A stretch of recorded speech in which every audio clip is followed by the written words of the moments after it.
শীতের সকালে গরম গরম এক পাতিল খিচুড়ি রান্না করে আজকে সবাইকে খাওয়ালাম। আসসালামু আলাইকুম, কেমন আছেন সবাই? কি অবস্থা সবার? সকালে ঘুম থেকে উঠে বারান্দায় গিয়ে দেখি যে অতটাও শীত নাই, হালকা হালকা শীত যেহেতু চলে যাচ্ছে। আর এবছর আমাদের অতটাও সবজি খিচুড়ি খাওয়া হয় নাই, তাই ভাবলাম আজকে সবজি খিচুড়ি রান্না করবো। সেজন্য চলে গেলাম একদম রান্নাঘরে।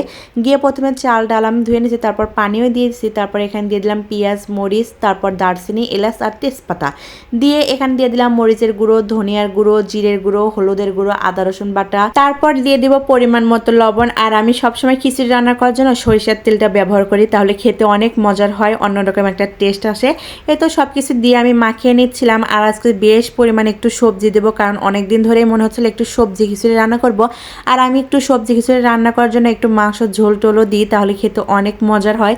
কে কীভাবে রান্না করে অবশ্যই বলবেন। আমি বেশিরভাগ এভাবেই রান্না করি, আর আমার হাতে এই খিচুড়িটা সবাই অনেক পছন্দ করে, তাই আমি বেশিরভাগ সময় এভাবেই রান্না করার চেষ্টা করি। আর এখানে হচ্ছে আমি সবজিগুলো দিয়েছি, এখানে দিয়েছি আলু, বেগুন, আর কি জানি মিষ্টি কুমড়া দিয়েছি, সিম দিয়েছি, এগুলোই দিয়েছি, কারণ ফ্রিজে অতটাও সবজি ছিল না। যেগুলো ছিল আমি সবগুলো দেওয়ার চেষ্টা করছি। এরপর আমি দিয়ে দিলাম মাংসের ঝোল। গতকাল মাংস রান্না করছিলাম, সেই ঝোলটাই দিয়ে দিলাম, কারণ আমি বেশিরভাগ কোনো মাংস রান্না করলে কি করি, আমি তেল কিংবা ঝোল রেখে দিই, তাহলে কোনো সময় খিচুড়ি রান্না করলে আমি এভাবে দিয়ে দিই, তাহলে খেতে ভীষণ মজা হয়। এরপর আমি দিয়ে দিলাম লাউ শাক, আর এখানে সিম হচ্ছে আমি পরে দিয়েছি, তখন আর দিনে। প্রথমে আমি একটা ছোট পাতিলে দিয়েছিলাম, কিন্তু ওটাতে আর দেখতেছে আটতেছে না। যেহেতু লেটকা খিচুড়ি রান্না করবো, তাই হচ্ছে পরে পাতিলটাও চেঞ্জ করে নিলাম, একটা বড় পাতিলে রান্না করলাম। এই তো সবকিছু দিয়ে একটু নাড়াচাড়া করে দিয়েছিলাম। আর যেহেতু গ্যাসে এত বড় পাতিল একটু রান্না করতে সময় লাগে, এই জন্য বলতে একটু বলকটা উঠতে দেরি হলো। এই তো বলক উঠে গেছে, আর হতেও বেশি সময় লাগবে না। আর সকাল সকাল যদি এরকম সবকিছু ভিটামিন একবারে শরীরের ভিতর ঢোকে, তাহলে আর কি লাগে বলেন তো। আর এখানে চাল ডাল থেকে শুরু করে যা যা দিয়েছে সবই তো পুষ্টিকর খাবার, তাহলে কোনটা অপুষ্টিকর খাবার তাই বলেন? এরকম খাবার সবাইরই খাওয়া উচিত।